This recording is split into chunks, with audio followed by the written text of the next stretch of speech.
The first thing that hit me wasn't the sight of my life packed into cardboard coffins on the porch, but the scent of sharp, cloying perfume, Chloe's perfume, drenched in the saltwater mist, clinging to my favorite armchair, which had been left out in the damp evening air, taped to its sodden velvet back, was a single pristine white envelope, but it was the object shattered at my feet that truly stole my breath, the porcelain music box my late husband, Arthur, had given me on our first anniversary. Its delicate ballerina snapped at the waist, her silent scream, echoing my own 6 words, were scrawled inside the envelope on a piece of torn notebook paper, written in the elegant looping script of my son's girlfriend. We needed the space, it's done, no warning, no final argument, just a quiet surgical erasure in that moment, as the fog rolled in from the harbor and settled like a shroud over the manicured lawns of Port Blossom. I realized something deeper than betrayal had occurred. This wasn't just about being pushed out of the Victorian seaside home where I had raised my son. It was about being replaced, my entire existence, deemed an inconvenience, a piece of clutter to be discarded, without a second thought. Have you ever stood on the threshold of your own life, and realized the locks had been changed, the air had been still when I'd left 3 days prior, the kind of heavy, humid quiet that precedes a summer thunderstorm? I'd driven down the coast to visit an old university roommate, a brief respite. There had been no fight. Julian had even hugged me by the car, a quick, almost perfunctory embrace. Chloe had promised to water the hydrangeas, but as I stepped from the taxi onto the cobblestone driveway, a deep wrongness permeated the air. The warm yellow light of the porch lamp was extinguished, the grand bay windows were dark like vacant eyes, and then I saw the carnage. My suitcase, a lifetime of travel etched into its worn leather, sat neatly beside a stack of plastic storage bins. On top lay a hand-stitched quilt I had made the year Julian was born, its edges frayed with time, and countless bedtime stories. My reading lamp, 2 framed photographs, one of Arthur, his smile forever young, and one of the 3 of us on Julian's first day of kindergarten, and next to them the envelope, a white flag of surrender. I had never agreed to wave. Sorry Mom, no space for you anymore. That was the note. I'd imagined the one Julian might have written, but he hadn't even granted me that. He had outsourced my eviction to the woman who now slept in my bed. I stood still for a long while, the cold seeping through my shoes. I didn't cry. The shock was a crystalline thing, too sharp and clear for tears. I didn't knock on the door I still legally owned. There was nothing left to say. I carefully lifted my suitcase, placed the unbroken photo of Arthur inside, and tucked the quilt under my arm. I walked away from that door without looking back. My footsteps were swallowed by the fog. No one parted the curtains to watch me go. The silence was more deafening than any shouting match could ever be. At the corner of the street, where the gas lamps began to flicker on, I stopped. I turned around. Just once the house was a dark silhouette against a bruised purple sky. I kept walking. That first night, I found refuge on a bench overlooking the choppy gray waters of the harbor, just a few blocks from the house. It wasn't comfortable, but I wasn't ready to call anyone. I didn't want pity, not yet. I needed silence, not the cold, weaponized silence of a locked door, but the soft, unassuming kind that lives in the pre-dawn air and the cry of distant gulls. This harbor had always been my sanctuary. Years ago, before Chloe, Julian had helped me refinish this very bench. I taught him how to skip stones across the water's surface, how to identify the constellations. Now I sat in the same spot, older, stiffer, but still trying to piece together a map from the wreckage. The sun was just beginning to burn through the morning mist when I walked to a nearby cafe. I didn't have a destination, I just needed to move. By mid-morning, I found myself walking past a new development of sleek modern townhouses overlooking the marina. Julian and Chloe had mentioned them once, their voices bright with ambition, and through the sheer floor-to-ceiling curtains of a corner unit, I saw them. Julian stood near a glass dining table. Chloe sat across from him, flipping through a glossy brochure. Their heads were close, their expressions a mixture of excitement and intense focus. Chloe laughed, a sharp, bright sound that didn't reach her eyes. She held up the brochure. It was for a high-end kitchen remodel with gleaming quartz countertops and stainless steel appliances. She pointed at it with a manicured finger, her enthusiasm almost aggressive. Julian looked away. He picked up a coffee mug, but didn't drink. His gaze drifted toward the window, and for a heart-stopping second I thought he saw me, but his eyes were unfocused, looking at nothing at all. Chloe said, Something else, and Julian nodded slowly, his shoulders slumped in a way I hadn't seen since he was a teenager trying to avoid a difficult conversation. That's when something inside me shifted. The cold shock began to melt, replaced by a slow burning heat. All the tiny discordant moments from the past few months snapped into place. The time Chloe had insisted on helping with the household accounts, taking the passwords and paperwork into her own hands, the way Julian would expertly steer conversations away from long-term plans for the house, the strange legal-looking mail that had started arriving addressed to him at my address, the small hesitations in his voice, the flicker of guilt in his eyes, I had mistaken for stress. I hadn't missed the signs. I had chosen not to see them, because seeing them would have meant acknowledging a truth too monstrous to comprehend. I stood there, a ghost at their feast, until the curtain moved, and I walked away. My legs felt heavy, not from exhaustion, but from the crushing weight of a deliberate, calculated betrayal. This wasn't a spontaneous act, it was a campaign, and I had been the last to know I was under siege. I ended up at the public library, not for the books, but for the anonymity and the charging outlets. My phone had died, and I hadn't packed a charger, assuming I'd be home. I found a secluded carrel and plugged it in. It buzzed to life, and a single notification blinked on the screen: a missed call from Julian at 11:42 p.m. the night before. No voicemail, no text, just a digital breadcrumb, a perfunctory gesture of concern. I stared at it, then slipped the phone back into my pocket. Eleanor Vance. The voice was a familiar anchor in the disorienting sea I was drowning in. I turned to see Isabel Rosie. We hadn't seen each other in years, not since I'd retired from the legal insurance firm where we'd both been underwriters. Isabel was sharp, pragmatic, the kind of woman who read the fine print of life and never missed a detail. We hugged, and she asked what brought me to the library on a weekday. I gave a vague answer, but Isabel read my face like a contract full of loopholes. She led me to a small sitting area, and after a few minutes of small talk, she leaned in. She'd run into Chloe a week ago at a local business mixer. Said Chloe was effusive, talking about their plans for the family home, hinting at a possible sale. A new development was opening up, and they were looking to invest. Isabel had simply assumed I'd already downsized. I didn't answer. I just let the silence confirm her suspicions. So, meeting's wrong, isn't it? She said, her voice dropping. I nodded slowly. Isabel asked if I had clear title to the house. I said, I believe so, Arthur, and I set it up that way. She told me to double-check everything. She'd recently consulted on a case where a son-in-law with power of attorney had quietly transferred assets, moved his mother-in-law into a cut-rate care facility, and flipped her house in under a month. The blood drained from my face, not from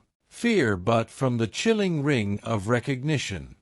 Chloe offering to handle the utility bills, Julian forgetting to give me the property tax notice, the checkbook that went missing last spring. They weren't oversights, they were brushstrokes in a masterpiece of deception. Isabel offered to help. She handed me her card, her new one, for the consulting firm she'd started for women navigating complex family legal battles. Too many of us are edged out of our own lives by paperwork and polite lies, she said, her eyes flashing with a familiar fire. That afternoon I rented a small box, my name, my address. It was just a metal drawer in a federal building, but it was a start. It was a place to redirect my identity, a place they couldn't touch. That evening, as I checked into a modest hotel, I felt something other than sadness. It was the unnerving calm before a storm, but this time I was the storm. The key to my old office still worked. I hadn't set foot in the loft space above the old harbor bookstore in over 5 years, but my hand remembered the turn of the lock, the specific way the old wooden door swelled in the damp sea air. I'd kept the lease as a quiet retreat after Arthur passed, a place to untangle the complexities of grief and insurance claims for other widows. The air inside smelled of dust, lemon oil, and the faint acidic trace of old paper. In a locked filing cabinet in the back, beneath a stack of expired policies, I found what I was looking for: the original deed to the house, the notarized title, the co-ownership agreement Arthur and I had drafted decades ago. Everything was solely and unequivocally in my name. Julian's name wasn't mentioned anywhere. We had wanted him to build his own life, not simply inherit ours. But there was more. I found a recent stack of utility bills I'd brought with me. All of them had been switched to Chloe's name. My name was gone. It hadn't been gradual, it had been surgical. At the top of one envelope was a copy of a utility transfer request.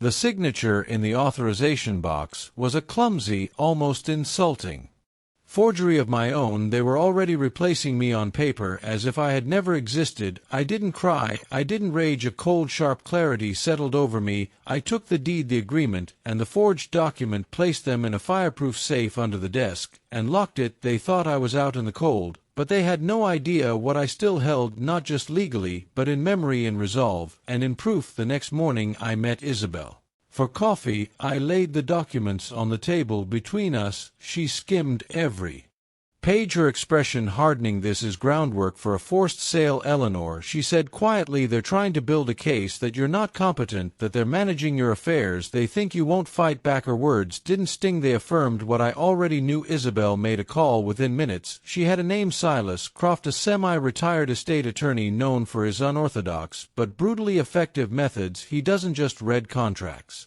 Isabel said, he reads people. 2 days later I stood on the porch of Silas Croft's office, a restored captain's house, overlooking the sea. He was older than me, with a mane of silver hair and eyes that seemed to see everything. He greeted me with a calm nod and led me into a room lined with books. I handed him the file. He read slowly, his focus absolute. When he was done, he folded his hands. "None of this changes the fact that you are the sole legal owner," he said, his voice even and deep. "The utility transfers, the mail redirection, it's circumstantial. It's not a lawful transfer of title, but if they attempt to leverage it for a sale or a line of credit, it becomes fraud." He walked me through the next steps: a strategy of quiet fortification, a formal cease and desist letter, a notification to the county clerk's office to flag the property against any unauthorized transactions, a protective memorandum filed with the local real estate board, alerting them that any claim on the house not originating from me was to be considered suspect. It wasn't dramatic, it was a wall built brick by brick. I signed the documents with a hand that did not shake. That afternoon couriers delivered sealed envelopes to Julian's office at the investment firm downtown, and to Chloe's workplace, a high-end wellness spa she managed. They hadn't just taken my silence for granted, they had mistaken it for surrender, and that was a mistake they would come to regret. The call started on a quiet Wednesday afternoon. Julian's name flashed on my screen. I let it ring and ring again 5-6 times, then a text from Chloe, short and sharp: "You didn't have to do this." I didn't reply. Hours later, I sent back a single line: "Every action has a consequence." The silence I knew would be louder than any argument. The next morning, I walked through my old neighborhood. I could see the house from a distance. The blinds were drawn tight. By noon, Isabel called. Julian had emailed her, asking if the documents were legitimate. Silas had replied himself, professionally and briefly, confirming the cease and desist was active, and offering to direct him to the public property records if he required independent verification. No threats, just a wall of impenetrable fact. That evening Julian showed up at my loft. He knocked, then waited. I opened the door just enough to see his face. He looked tired, confused, more than angry. He asked if we could talk. I stepped aside, not to welcome him, but to show I was not afraid. He said he hadn't known about the forgeries, that Chloe had taken the lead because she thought I was getting frail, that it was never supposed to go this far. Lies layered on top of half-truths. I listened without interruption. Finally, I asked the only question that mattered, not as a mother, but as a woman speaking to a man: "Why didn't you stop her?" He looked at the floor, the picture of a man cornered by his own cowardice. "Because I didn't want the conflict," he mumbled. "It felt easier to let her handle it. I didn't think you'd push back." He hadn't chosen her over me. He had chosen comfort over character, and that, I realized, was the deepest betrayal of all. When he left, I closed the door, not with rage or grief, but with the quiet certainty of someone who had finally lost the illusion of family and found something steadier in its place: herself. A few days later, a new offensive. A courier delivered a carbon copy of an internal inquiry from a real estate firm addressed to Julian and Chloe, requesting documents for a pre-sale evaluation of my house. They were testing the walls we had built. I called Silas within hours. He had filed a second-level restriction, flagging the realtor directly with legal notification. Any further inquiries would require my direct, notarized authorization. The audacity stunned me, not just the attempt to erase me from the deed, but the sheer arrogance of believing the years I had poured into that home could be dismissed by a forged signature. That Sunday Julian came again. He said Chloe had made a Mistake that she was scared I would retaliate and make things public. He used words like misunderstanding, oversight, communication gap. I looked him in the eye. You knew, Julian, you've always known, and you let it happen because it benefited you. He didn't argue. He said standing between me and Chloe was impossible, and in that moment I saw it all. He wasn't manipulated or trapped. He had made a choice. Comfort was easier than courage. I thanked him for his honesty and closed the door with the finality of someone who could no longer pretend not to see the truth. The final blow came a week later. Isabel called me into her office. She had a file thick with printouts from a private records monitor. Julian had created a joint online profile with my name and attempted to secure a home equity line of credit. The application included a scanned copy of my old driver's license and the forged utility bill. This is wire fraud, Silas said. When we met that afternoon,